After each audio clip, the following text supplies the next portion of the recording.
Oke, selamat jumpa kembali pada podcast Kelas Kreatif. Saya sedang berada di Santika Premier di Bintaro City ya. Bintaro Sektor 9.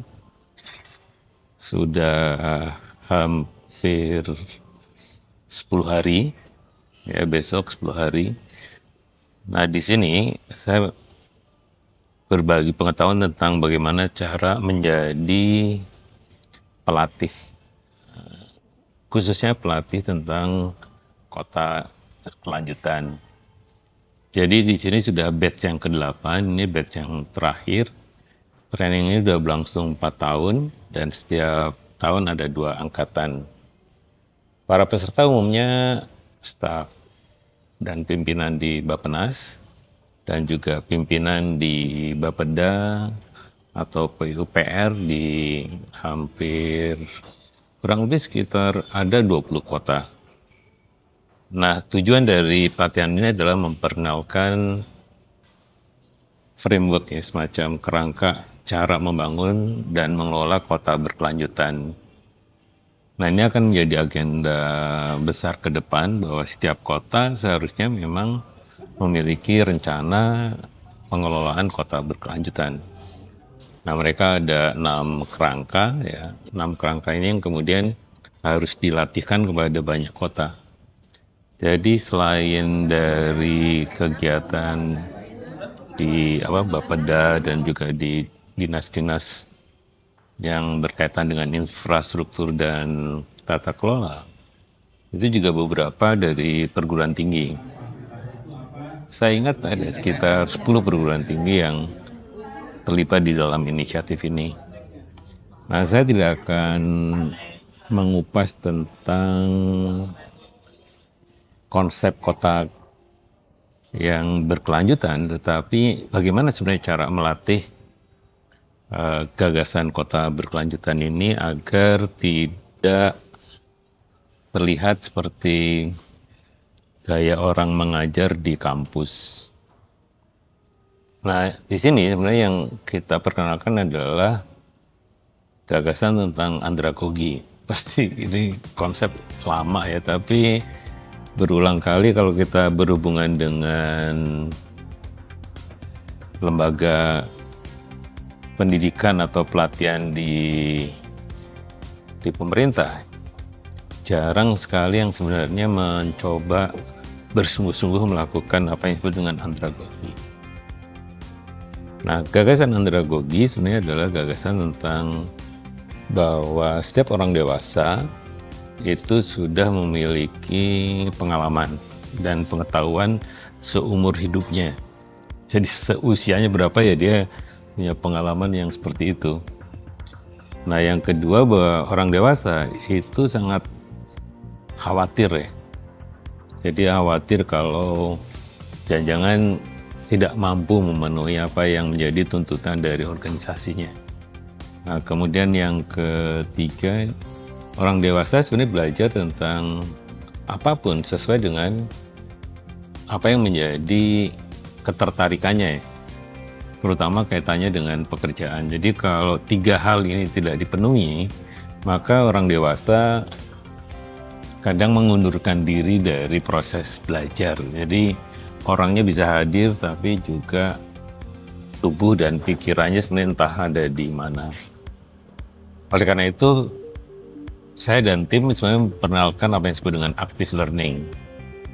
Nah, di active learning itu esensinya adalah bagaimana peserta itu melakukan apa yang disebut dengan belajar yang kolaboratif. Karena di dalam proses belajar active learning, yang belajar adalah pesertanya, bukan pelatih atau narasumbernya. Nah, disinilah yang sebenarnya kemudian bagaimana memastikan bahwa terjadi kolaborasi di dalam proses belajar itu. Yang kedua adalah kita menggunakan accelerated learning process, itu juga hubungannya dengan bagaimana mengaktifasi somatik auditory, visual, dan intelektual. Jadi di sini dalam proses belajar orang dewasa, saya menyebutkannya adalah pelatih, saya sebut sebagai limbic system generator. Jadi kita sebenarnya mengaktifasi limbic systemnya supaya para pembelajar ini tidak turun ke reptilian brain-nya yang sifatnya hanya untuk survival. Jadi kalau amigdala, yaitu bagian dari limbic systemnya itu aktif, orang itu takut. Nah, pada saat orang takut, maka responnya sebenarnya insting. Nah, yang disebut insting itu adalah tadi menghafal, pengen selalu bisa copy paste gitu ya, sesuai dengan apa yang diajarkan. Tetapi tidak masuk ke apa yang disebut dengan proses tadi, waktu limbic systemnya aktif dan membuat orang happy, itu sebenarnya kita menyebutkannya adalah mendorong orang melakukan upshifting. Jadi naik ke atas ke neokortex. Nah, kalau neokorteksnya aktif, maka disinilah proses yang disebut dengan learning mode. Nah, pada saat learning mode-nya aktif, maka setiap peserta sebenarnya menjadi pembelajar yang aktif. Nah, ciri dari pembelajar yang aktif adalah mereka antusias. Yang kedua, bisa melahirkan banyak kebaruan, inovasi.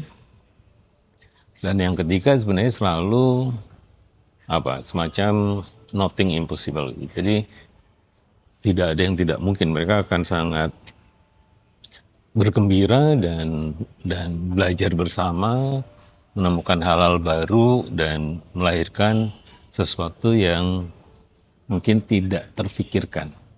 Inilah yang sering saya sebut bahwa pada saat itulah kita mencapai keagungan insani. Nah, keagungan insani itu cirinya adalah kita melahirkan sesuatu yang baru. Jadi menciptakan kebaruan bagi dunia, bagi manusia di bumi.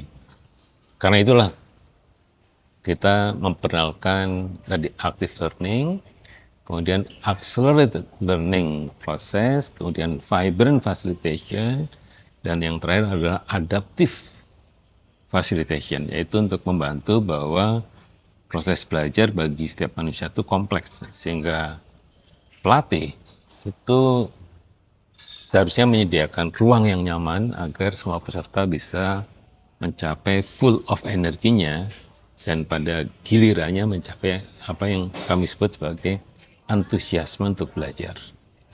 Itu saja kelas kreatif kali ini. Saya melaporkan langsung dari Santika Premier di Bintaro. Sampai jumpa pada edisi berikutnya.